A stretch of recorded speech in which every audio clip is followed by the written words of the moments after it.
Israel গণহত্যা করছে না, তাকে দিয়ে করানো হচ্ছে, সে বিষয়ে আজকে আলোচনা করা হবে। ভিডিওটি ভালো লাগলে অবশ্যই চ্যানেলটি সাবস্ক্রাইব করে পাশেই থাকবেন। কোনো মতেই হামাস ইসরায়েলের যুদ্ধ থামানো যাচ্ছে না। হামাস ও ইসরায়েলের সেনাবাহিনীর মধ্যে যুদ্ধ সেটা একটা বিষয়, কিন্তু নিরস্ত্র সাধারণ মানুষকে ইসরায়েলের সেনাবাহিনী যেভাবে হত্যা করছে, মনে হচ্ছে এসব মানুষের জীবনের কোনো দাম নেই। এমনকি ফিলিস্তিনিবাসী এ পৃথিবীর কোনো সদস্য নয়, এদের পৃথিবীতে কেউ নেই, বড় অসহায়। আন্তর্জাতিক আইন সে তো যুক্তরাষ্ট্রের আইন। আমরা অস্বীকার করছি না এই যুদ্ধে শুধু হামাস, গাজার মানুষ ক্ষতিগ্রস্ত হচ্ছে। অনেক ইসরায়েলি সৈন্য সাধারণ মানুষও বাস্তুচ্যুত হচ্ছে। হিজবুল্লাহ ও হামাসের বিভিন্ন মিসাইল, ড্রোন, রকেট ছোড়ার কারণে ইসরায়েল গাজা দখল করবে, কিন্তু প্রধান বাধা হচ্ছে হামাস।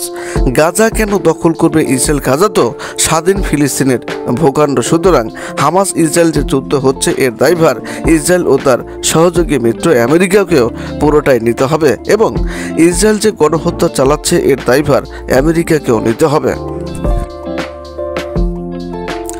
সুতরাং আমেরিকা একটা গণহত্যাকারী দেশ। ইসরায়েলকে দিয়ে আমেরিকা গাজায় গণহত্যা চালাচ্ছে। এই গণহত্যার পিছনে আমেরিকা ও ইসরায়েলের উভয়েরই বিরাট লাভ আছে।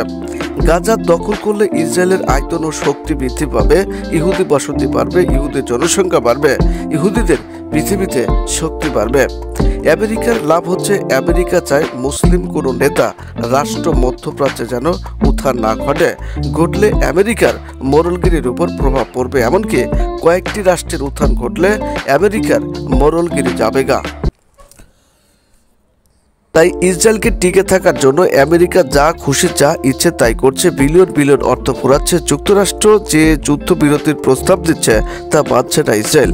আসলে এটা একটা লোক দেখানো যুদ্ধবিরতির প্রস্তাব, দায় সারার একটা প্রস্তাব। অথচ তলে তলে তারা গোলা বারুদ বানাচ্ছে।